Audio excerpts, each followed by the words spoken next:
Yeah, yeah, yeah. What a man, what a man, what a man, what a mighty good man. Sing it out. What a man, what a man, what a man, what a mighty good man. He's a mighty, mighty good man. I love that song, and it's really, really appropriate because we want to talk about what a man, and a mighty good man. And not only is this man a mighty good man, he's also engaged in helping other men to become mighty good men. You know what? Men are good. Men are good. I just think that sometimes they have so much pressure to be a certain way, and they have not been taught. But don't let me speculate on this. This is why we have my next guest and recurring co-host, Glenn Barker, who is the Executive Director of Mankind Project in Chicago. And I want to have a real candid conversation about happiness, despair, and back to happiness again. And we're also going to be talking about integrity and accountability. And what is it? I know for myself, I love fine words, and integrity is honesty, truth, thoughtfulness, honor, veracity, reliability, and uprightness. What do you have for us today when it comes to integrity, Glenn? It's about having my words and my actions aligned. This is an agreement with myself. If we're making agreements with ourselves, let's put a practical example. New Year's resolution, I'm going to start running a mile a day. And if those agreements, so there's good agreements, and there's also, say, agreements that make you stretch, and then there's agreements that are leaps. So is this a stretch for you, or is this a leap? And I think we can set ourselves up for failure. We can set ourselves up to disappoint ourselves so we don't believe ourselves, which erodes our integrity. In other words, do we believe within our deepest selves that we can commit to this? So that's the number one thing. Making an agreement says, is this okay with me? Truly okay. Or is it a stretch? I will be a little out of my comfort zone. Or is this a leap? Meaning, I'm agreeing to something I have no clue how I'm going to try to do that, and that's setting yourself up for failure. So this is a critical, slow-down exercise that we do with men around their link between their own integrity and their agreements. So are you saying that if a man makes an agreement, I would say that this would be for women perhaps too. Absolutely. If I were to make an agreement with myself that I'm going to write a book about engineering, which I don't really know that much about, then is that setting myself up for failure? I'm not really interested in writing that book, but maybe someone else wants me to, they challenge me, and I would agree that I'm going to do it. Am I out of integrity by agreeing to do something I don't want to do and know that it's going to be a stretch for me? I think you're setting yourself up for that. I would say, in that case, I would ask you the question.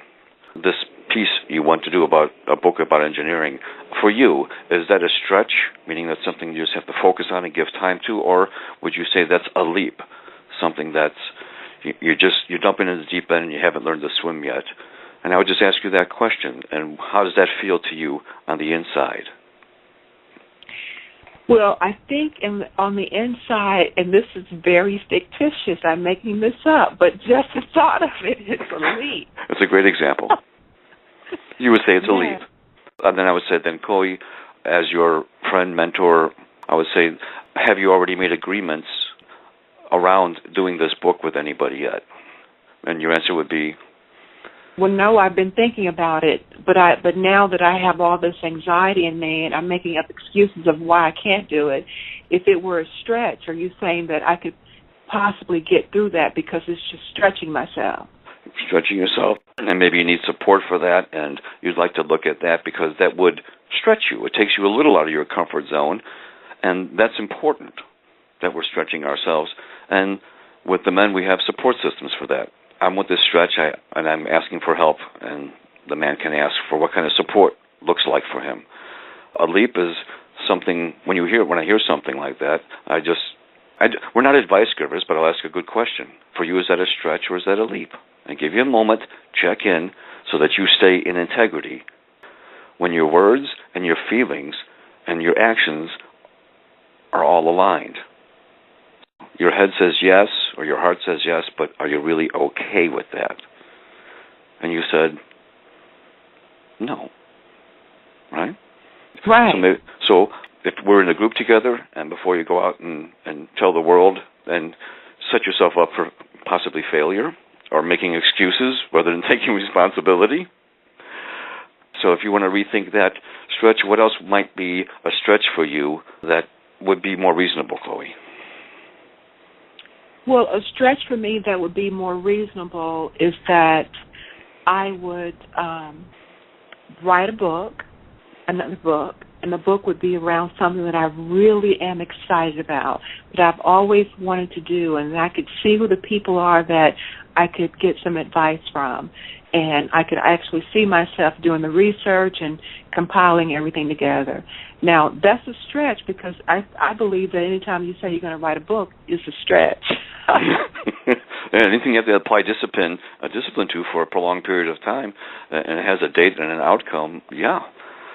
So how does that feel on the inside? Does that feel a little more congruent? You actually feel that that's more connected with how you're thinking, feeling, and could probably act? Does that feel a little more true to your inner self to have that kind of stuff? Well, then I would say, without going further, we're on the road to maintaining your integrity with your agreements. If you're in a gang, you could think that in your mind that you're being loyal means that you have integrity, but you're still doing horrible things. But that's your only view of loyalty and integrity, because those are the only men that you see in your life doing that. Possibly. I would look at integrity to say, is that really your beliefs? Do you really think this is the right thing to do? So integrity is the self-check.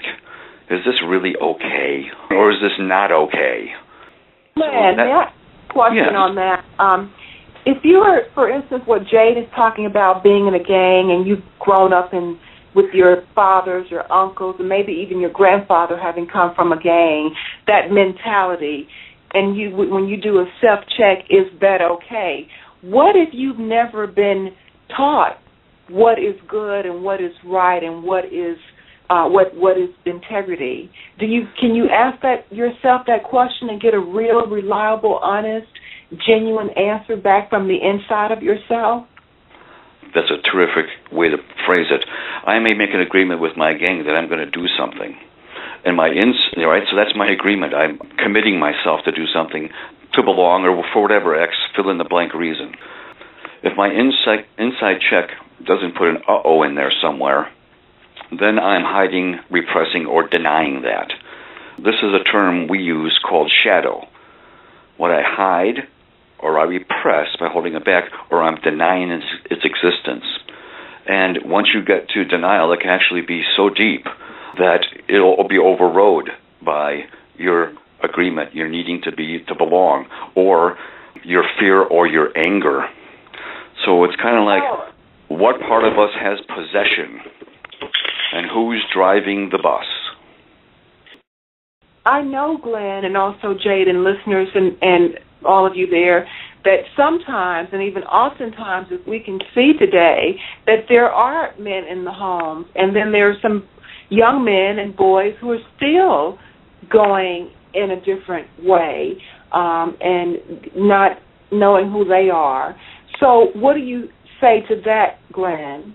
I say we emulate what we celebrate. And I'll tell you this about men. If you point to a man who's got whatever he has, and we say, wow, we celebrate him, we honor him, we want to be like him, the men will gravitate in whatever direction. Please get this. Men will gravitate towards any direction where they can get the significance and the love of connection and the certainty, any of those three together. Men are drawn to that. So we will emulate what we celebrate. So the question in this world is, what are we celebrating? That's very good. What are we celebrating? So is that true for men and women, that we emulate what we celebrate? I believe so too, but I see it very, very strong in the nature of men. It doesn't almost, I'll put it this way, it almost doesn't matter what it is. Right. If it's conquering a land and slaughtering all the people, and that's what's being celebrated, the men will do that and in a way feel honored for that. Right. If we, right? Get this, everyone. We will emulate what we celebrate, and there's a powerful, powerful role for women here. And what is that role? That role is to honor, hold in sacred space the men that we want to see in this world, not by shaming or lecturing the men into it, but by actually honoring, loving, celebrating, and pointing to what we want. Wow, that's what I want, right? You know what the man will do? Really? He'll look in. That man will look in your direction. Say, what is she pointing to? I will be that. And I will get the love, and I will get, and I will get the significance, and I will get the certainty, and I will get joy, because that's what I want. Well, this is a wonderful place for us to leave that, is to address it straight up. We have to address this situation, this topic, these real-life issues. This is not, we're not making this up in our head. These are real-life issues, and we have to address them straight up. And if you could just leave us, before we let you go, with just a words of wisdom until next week, what would that be?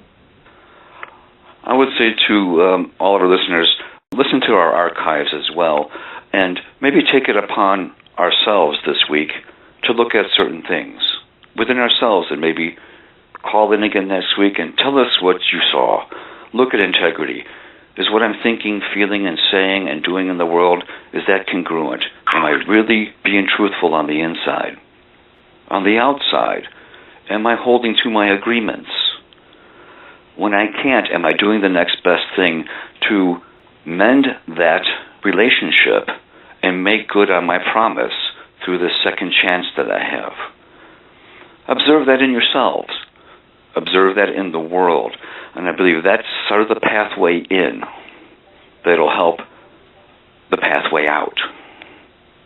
That is the pathway in that's going to help the pathway out, is to go to your inner essence and check within yourself. And if we can really check within ourselves, I believe, to hold ourselves accountable, to be men and women of integrity, I think that we could do a little bit more. We've been talking to Glenn Barker, and he's been sharing with us the courage to be a man. Thank you so much, Glenn. You're so welcome, Chloe. And if let me put this out to the listeners: if you have men in your lives, and if your neighborhood or your church or an organization would like to start a men's group, foster a men's group, learn more about how to get one started, I'm glad to help. Please give me a call at area code 312-243-6743. That's Glenn Barker at 312-243-6743. MKPChicago.org is the web address, and I'm glad to help anybody that wants to move and grow this direction. Okay. Thank you so much, Glenn, and we will connect with you next week. Have a wonderful week. Thank you. Bye for now. Bye-bye for now. I really enjoy having these conversations with Glenn Barker. They are right on time, and we cannot have girl power without man power. So we're going to be right back with our VIP guests right after this commercial break.